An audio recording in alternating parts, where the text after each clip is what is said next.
Does size matter? Well, in this case it does when a 300-pound man is trialed for the murder of his former son-in-law. Dateline episode Too Fat to Kill. Narrator Dennis Murphy, host Lester Holt. Paul Dungsack had been ambushed and killed in his own home. The shooter had escaped. How did Paul's life end in murder? Well, first you need to understand the marriage. He met his bride-to-be, Stacy, in 1998 at a pharmaceutical conference.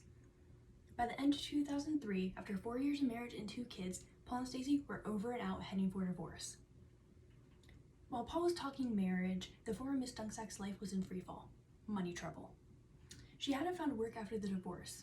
Stacy had only one option, to move in with her parents, Ed and Dottie Yates, down in Florida. But the child custody arrangement wouldn't allow that. So with all this drama going on, when Stacy took the kids for vacation the second week in August of 2006, Paul was all but convinced he'd see them again. Michael, the best friend, tried to cheer him up, changing the subject to the exciting new chapter. His fiancée would be moving in with him in a few days. In fact, Paul was on his cell phone with her as he pulled into his driveway after work on Wednesday, August 23rd. As the fiancés chatted, he remarked about an empty hamburger wrapper left lying on the floor. Then he took her to task for leaving the air conditioner going full blast. Paul was being Paul. He made a crack. He goes, "I can't believe you left the freaking air conditioner on." She goes, "No, I didn't." That's when she heard Paul scream and the line go dead. His months of growing fear had been validated by at least 7 gunshots at close range. Police arrived at the house that Wednesday evening to find the 40-year-old slumped inside a hallway, dead of multiple gunshot wounds. The killer, whoever he or she was, had left the house unseen and left it behind fairly clean. No hair, fibers, fingerprints, DNA, no murder weapon. Now the officers were eager to speak with the ex-wife to learn where she'd been at 6:30 that night. They quickly located her at her condo. Spouses and exes are routinely checked out in these kinds of homicides. But Stacy, the victim's unhappy ex-wife, was in the clear.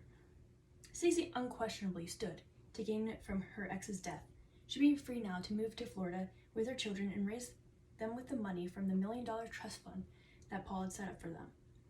And who was the shooter in this theory? Her father, giving his daughter a monstrous and bloody gift of liberation from the man they both loathed. So detectives tried to call Ed Yates at his home in Florida. They say his wife, Dottie, answered and told them her husband was away and she had no idea how to reach him. But the detectives did get in a few words with Yates' sister Brenda that night. She told them her brother had arrived at their mom's in Louisiana on Tuesday evening, one day before the murder of Paul.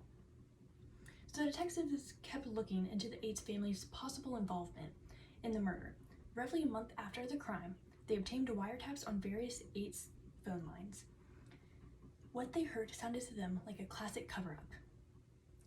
Ed Yates trying to make sure his family stayed on script when it came to that Tuesday story, his alibi. Eventually, the New Jersey investigators and prosecutors were convinced they had enough. In June of 2007, almost a year after the death of Paul, they traveled to Florida to the home of the Yates family. They came in with a SWAT team.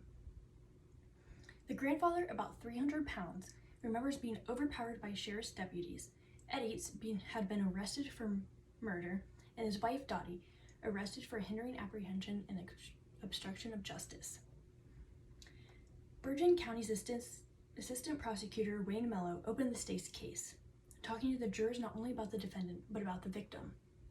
40-year-old Paul Dungsack, a wealthy pharmaceutical executive, how he, the victim, had weathered a brutal divorce from Yates' daughter Stacy.